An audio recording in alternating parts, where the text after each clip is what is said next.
Warahmatullahi wabarakatuh. Nama saya Muhammad Najib dari semester 2C. Saya akan membahas pertemuan keempat hukum pidana.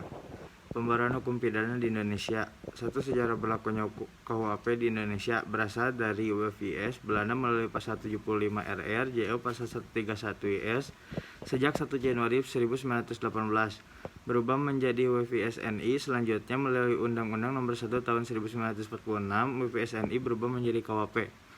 Dua, alasan diadakan pembaruan KUHP yaitu alasan politis, sosiologis, praktis, dan adaptif. Tiga, cara-cara melakukan pembaruan KUHP yaitu kriminalisasi, deskriminalisasi, rekriminalisasi, depenalisasi, mitigating. Keempat, metode pembaruan KUHP. 1. Evolusi, 2. Kompromis, 3. Global.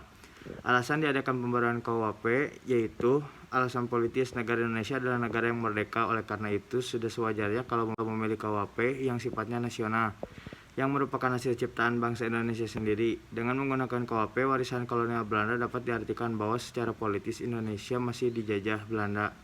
2. Alasan sosiologis. Dalam KUHP, warisan kolonial Belanda masih ditemukan atau terdapat nilai-nilai budaya dan agama Indonesia yang tidak diatur dalam KUHP, bahkan tidak mendapat pengaturan. Oleh karena itu, dengan adanya KUHP buatan bangsa Indonesia sendiri, diharapkan dapat memuat aturan-aturan yang mencerminkan nilai-nilai budaya dan agama yang dianut Indonesia. 3. Alasan praktis. Dewasa ini masih banyak sarjana hukum di Indonesia yang tidak mengerti atau menguasai bahasa Belanda secara lancar.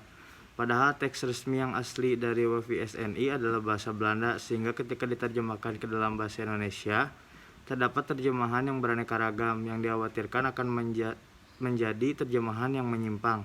Selain itu, tidak menunjang dalam praktek hukum pidana yang pasti dan seragam.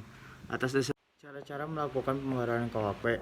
1. Kriminalisasi. Suatu proses pembaruan di mana suatu perbuatan tadinya merupakan pembuatan yang dapat dipidana, tetapi karena perkembangan masyarakat menjadi perbuatan yang dapat dipidana atau penciptaan delik baru.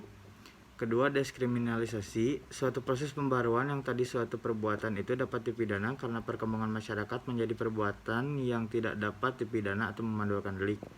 Ketiga, rekriminalisasi, yaitu suatu perbuatan yang tadinya dapat dipidana karena perkembangan masyarakat menjadi tidak dipidana, kemudian karena perkembangan masyarakat pula, maka perbuatan tersebut menjadi dapat dipidana kembali.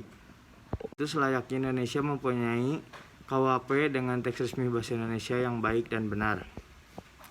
Alasan adaptif. Sebagai bagian dari bangsa-bangsa di dunia, Indonesia wajib memperhatikan asas-asas dan nilai-nilai yang sifatnya universal dan secara internasional, dan memasukkan asas dan nilai tersebut ke dalam KUHP yang nanti akan berlaku. Contoh, asas terorisme, asas narkotika, asas pembajakan udara, dan lain-lain.